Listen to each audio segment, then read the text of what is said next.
Hello viewers, আসসালামু আলাইকুম। আজ আপনাদের জন্য নিয়ে এসেছি খুব মজার একটি রেসিপি, যা খেতে যেমন মজাদার তেমনি স্বাস্থ্যকরও বটে। আজ আপনাদের বানিয়ে দেখাবো ম্যাঙ্গো লাচ্ছি। আশা করছি আপনাদের ভালো লাগবে, আর ভালো লাগলে অবশ্যই আমার চ্যানেলটি সাবস্ক্রাইব করতে ভুলবেন না। চলুন শুরু করা যাক। লাচ্ছি বানানোর জন্য এখানে আমি একটি ব্লেন্ডার মেশিন নিয়েছি। দিয়ে দেবো 1 কাপ পরিমাণ পাকা আম।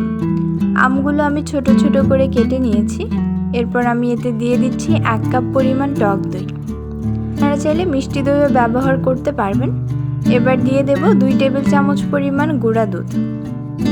গুঁড়া দুধ ব্যবহার করেছি টেস্ট বাড়ানোর জন্য। এরপর আমি এতে দিয়ে দেব 3 টেবিল চামচ পরিমাণ চিনি। তবে আপনারা এখানে মিষ্টি দই ব্যবহার করলে সেক্ষেত্রে চিনির পরিমাণটা কমিয়ে নেবেন।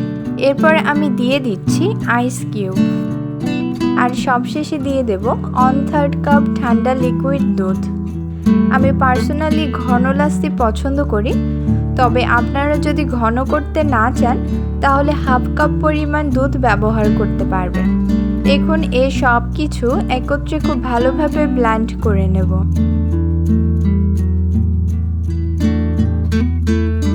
ব্লেন্ড করা হয়ে গেছে। এবার লাচ্ছিটাকে একটি গ্লাসে ঢালবো।